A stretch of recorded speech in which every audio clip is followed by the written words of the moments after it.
Bismillahirrahmanirrahim. Assalamualaikum warahmatullahi wabarakatuh. Alhamdulillahirabbil alamin. Wassalatu wassalamu ala Rasulillah wa ala alihi wa sahbihi ajma'in. Rabbi shrah li sadri wa yassir li amri wahlul 'uqdatam min lisani yafqahu qawli. Saudara-saudari yang dirahmati Allah Subhanahu wa taala,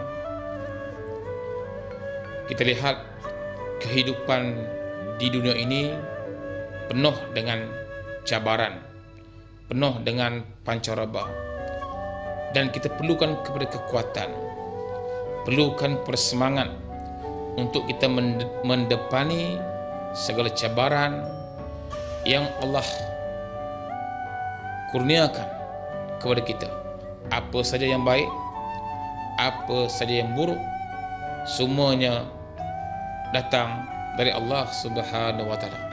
Terpulanglah kepada kita kebijaksanaan kita untuk memilih mana satu jalan yang baik dan yang buruk, dan terpulang kepada kebijaksanaan kita untuk lari daripada segala kekacauan, daripada segala kebinasaan, dan daripada segala malapetaka yang semuanya itu pada asalnya datang daripada manusia, tetapi ianya adalah dengan kehendak Allah Subhanahu wa taala.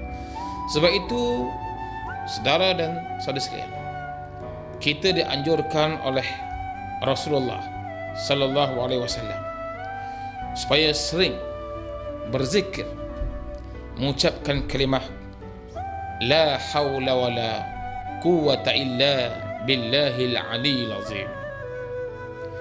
Ini penting dalam suasana kita menghadapi rintangan, cubaan, apa saja yang berlaku dalam kehidupan kita ini.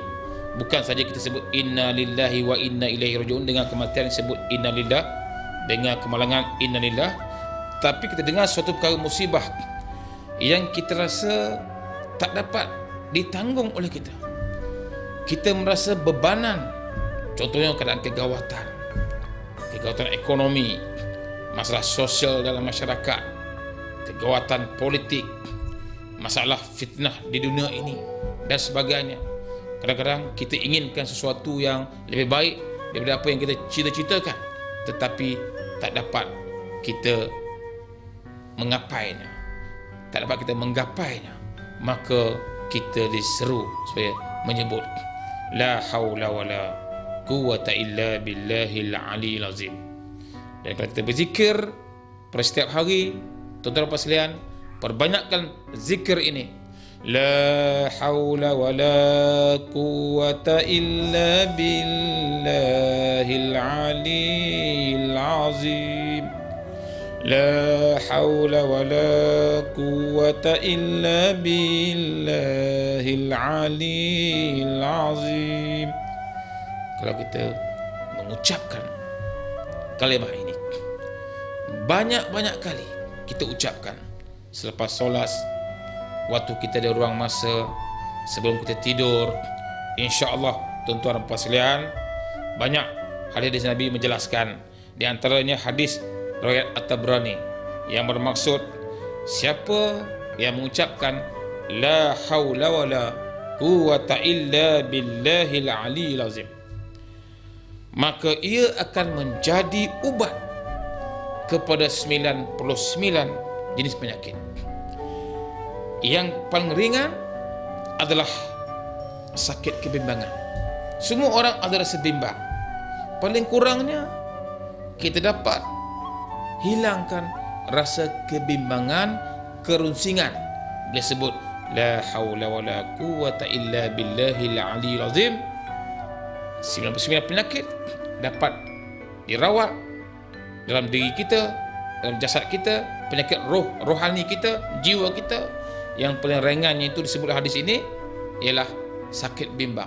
Hari ini banyak ramai manusia yang dihinggapi penyakit bimbang. Takut. Di antara sakit yang bimbang sekali, penyakit yang sering dihadapi oleh manusia ialah terlampau kita ini sayang cinta kepada hidup, takut pada mati. Wa karahitul maut, takut mati, bimbang mati, takut berhadapan dengan mati. Kita bimbang takut kepapaan, berbagai-bagai lagi takut dengan risiko, semuanya bimbang. Maka untuk itu kita hari ini naklah perlu mempunyai benteng dalaman zikrullah. Sebab itu Allah Subhanahu wa taala berfirman, a'udzubillahi minasyaitonirrajim, wadhkurullaha katsiran la'allakum tuflihun. Naklah kamu berzikir, kamu ingat zikrullah banyak-banyak, katsira la'allakum tuflihun. Dengan kamu zikrullah banyak-banyak, contohnya la haula wala quwwata illa billahil aliyil azim, maka kamu akan mendapat kejayaan di sisi Allah Subhanahu wa taala. Bermaknanya apa saja yang kita bimbang, yang kita takuti untuk menempuh kejayaan, dengan kita berzikrullah, ianya akan memudahkan kita untuk menempuh kejayaan. Apakah itu la haula wala quwwata illa billahil aliyil azim? Maksudnya tuan-tuan sekalian, tiada daya dan upaya kita. La haula wala, kita ini tiada daya, tiada upaya untuk menolak sesuatu kemudaratan dan mendatangkan sesuatu manfaat kebaikan selain daripada Allah Subhanahu wa taala. Kita kena mengaku kita tak ada upaya nak memudarat pun tidak boleh, nak beri kebaikan pun tak boleh, semuanya dengan kuasa Allah Subhanahu wa taala. Dengan itu kita berpasrah kepada Allah Subhanahu wa taala, sering berzikrullah. Moga-moga tuan-tuan dan puan-puan, Allah bersama-sama dengan kita. Apa saja yang kita lakukan dunia ini, Allah akan sentiasa bersama-sama kita, membantu kita. Intan surukum yang surullah, intan surullah yang surukum. Jika kamu menolong agama Allah, membantu Allah, maka Allah akan membantu kamu.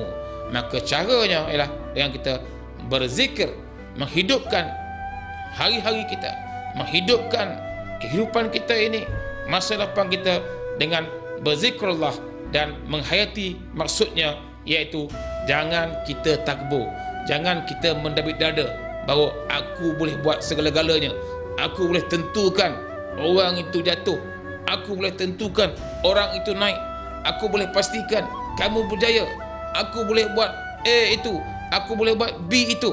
Kita tidak ada upaya tuan-tuan dan puan-puan, semuanya atas kehendak kekuasaan Allah Subhanahu wa taala. Dan inilah hayat yang kita perlu hayati. La haula wala quwwata illa billahil aliyil azim. Semoga kita dapat menjadi insan mukmin yang benar-benar berpasrah kepada Allah Subhanahu wa taala, tunduk dan tawaduk dengan qada-qada Allah Subhanahu wa taala. Wassalamualaikum warahmatullahi wabarakatuh.